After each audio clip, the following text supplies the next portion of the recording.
Hello everyone, I am your science teacher. Today we are going to start with chemistry, chapter 4, atomic structure.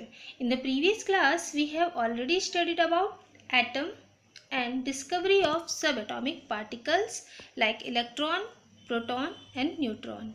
Now in this class our topic is atomic structure and subtopics are atomic nucleus, atomic number, atomic number, atomic mass and isotopes.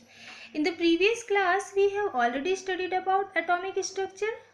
We know that atom has three subatomic particles, electron, proton and neutrons. जो atom होता है उसमें तीन सब atomic particles होते हैं, electron, proton और neutrons, जिसमें इलेक्ट्रॉन्स जो होते हैं वो एटम के चारों तरफ रिवॉल्व करते रहते हैं और एटम में सेंटर में न्यूक्लियस होता है जिसमें प्रोटॉन और न्यूट्रॉन्स होते हैं। चार्जेस की बात करें तो प्रोटॉन के ऊपर पॉजिटिव चार्ज होता है और न्यूट्रॉन के ऊपर कोई चार्ज नहीं होता, वो न्यूट्रल होता है, और जो इलेक्ट्रॉन उसके चारों तरफ रिवॉल्व कर रहे हैं उनके ऊपर निगेटिव चार्ज होता है। तो ये आपका एटॉमिक स्ट्रक्चर के बारे में था। अब हम कंटिन्यू करेंगे atomic nucleus. Atomic nucleus, we know that atomic nucleus is found in centre of atom. Subatomic particles, these are the particles that constitute an atom. ये ऐसे पार्टिकल्स होते हैं जो एटम में पाए जाते हैं, इलेक्ट्रॉन, प्रोटॉन एंड न्यूट्रॉन। इन्हीं को हम सब एटॉमिक पार्टिकल्स कहते हैं। अगर हम बात करें कि इलेक्ट्रॉन के ऊपर जो इलेक्ट्रॉन का मास कितना होता है, प्रोटॉन का मास, न्यूट्रॉन का मास, चार्जेस की बात करें, सिंबल की बात करें, तो इस चार्ट में आपको सारी चीज़ें क्लियर हो रही हैं कि इलेक्ट्रॉन का जो मास होता है वो 1/1837 होता है और इस पर चार्ज नेगेटिव होता है और इसका सिंबल E- होता है, जबकि प्रोटॉन के ऊपर जो मास होता है वो 1 होता है, चार्जेस पॉजिटिव होते हैं और उसका सिंबल P+ होता है। न्यूट्रॉन की बात करें तो न्यूट्रॉन का मास भी 1 होता है, यानी प्रोटॉन और न्यूट्रॉन दोनों का मास इक्वल होता है, ठीक है। और हमने अभी आपको बताया कि न्यूट्रॉन के ऊपर कोई चार्ज नहीं होता, ये न्यूट्रल होते हैं और इसका सिंबल होता है N, स्मॉल लेटर्स होंगे सारे, ठीक है। The number of proton present in the nucleus of an atom of an element is called atomic number. इसमें अब बहुत ही क्लियर समझने वाली चीज़ है कि एटॉमिक नंबर क्या है।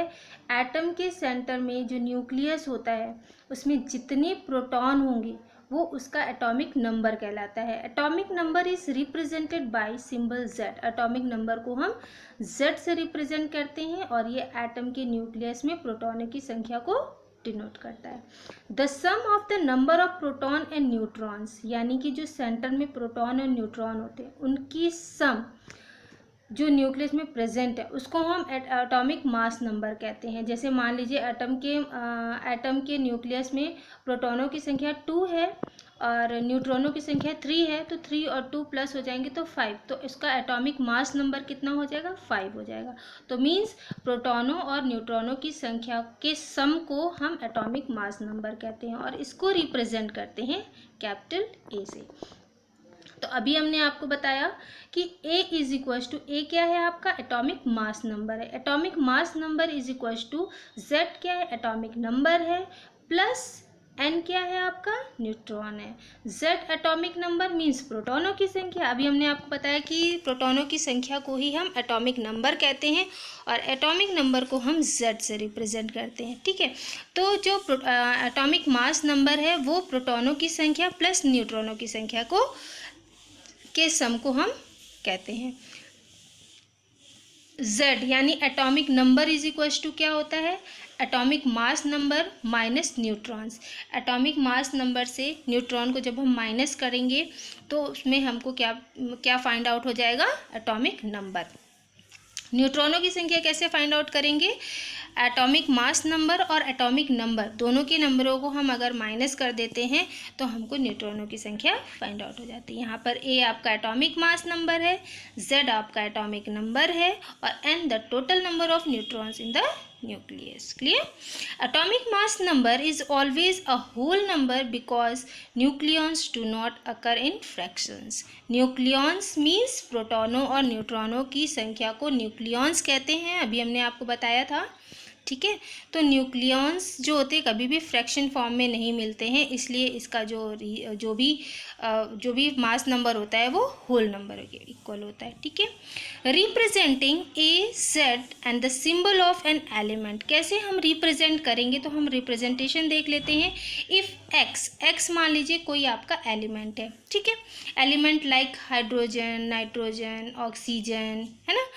तो Z एंड A, Z क्या है आपका एटॉमिक नंबर है, A क्या है एटॉमिक मास नंबर है। ठीक है, or it's atomic number and atomic mass number respectively. The data can be symbolically represent as, हम नॉर्मली जो एटॉमिक मास नंबर होता है उसको हम रिप्रेजेंट करते हैं एलिमेंट के अपर साइड में, और जो एटॉमिक नंबर होता है वो हमेशा डाउन कंडीशन में लिखा जाता है। हमेशा याद रखिएगा कि ये एक रूल है कि एटॉमिक नंबर हमेशा नीचे और एटॉमिक मास नंबर हमेशा एलिमेंट के ऊपर। एलिमेंट में आपका क्लोरीन भी हो सकता है, ठीक है, हाइड्रोजन भी हो सकता है, ऑक्सीजन भी, कोई भी, नाइट्रोजन भी हो सकता है।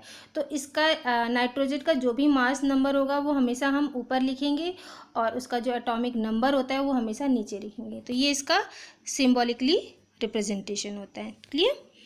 नाउ आइसोटोप्स क्या होते हैं, atoms of the same element that have the same atomic number but different mass number.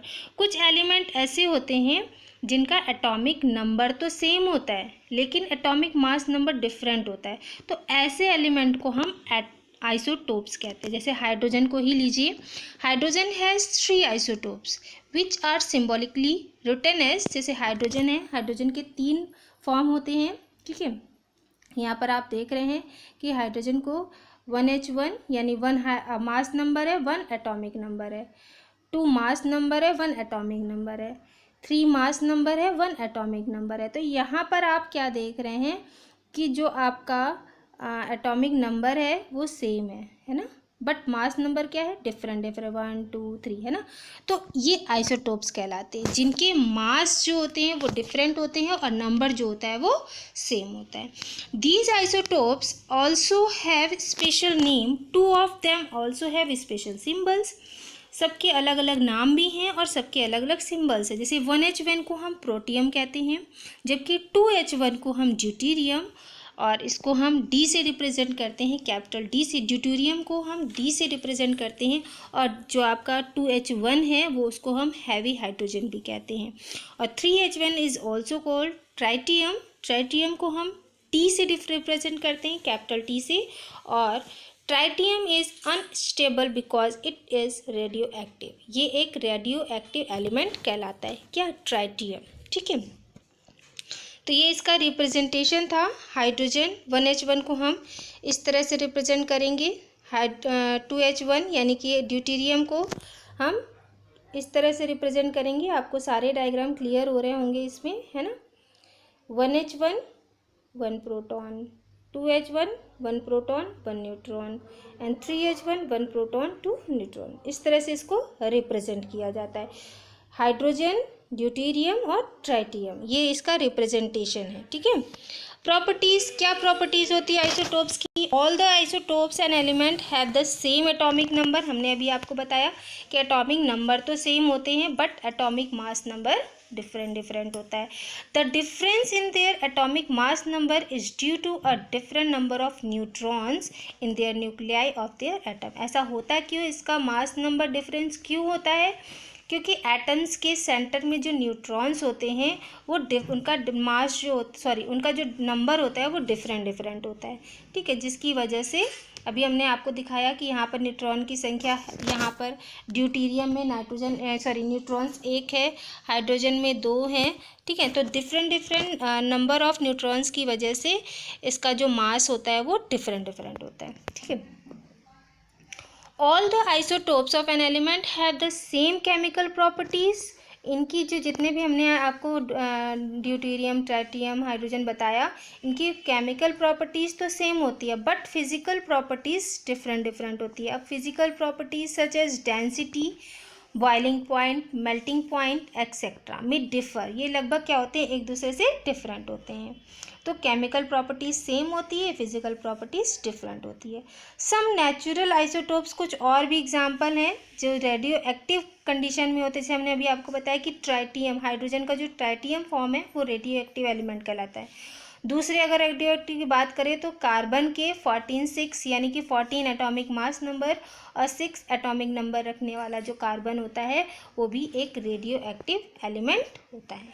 Clear?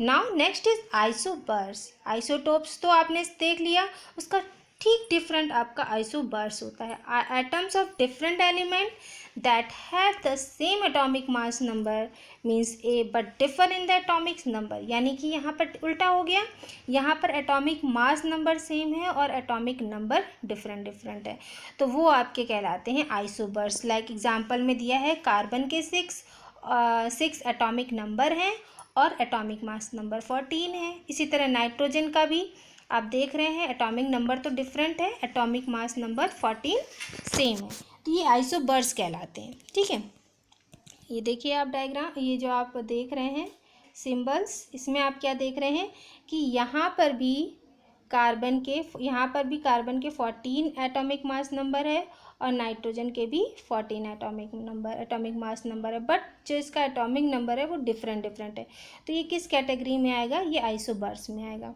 इसी तरह अगर हम ऑर्गन और क्रिप्टन को ले लें तो ऑर्गन का एटॉमिक मास नंबर भी 40 है और पोटेशियम का भी मास नंबर क्या है? डिफरेंट है, सॉरी सेम है। तो यहाँ पर एटॉमिक मास नंबर ऑर्गन और क्रिप्टन का सेम है, ऑर्गन और पोटेशियम का सेम है, तो यहाँ पर एटॉमिक मास नंबर सेम होने की वजह से इसको हम आइसोबर्स कैटेगरी में रखते हैं, और एटॉमिक नंबर डिफरेंट है, so it is called isobars. Okay, thank you.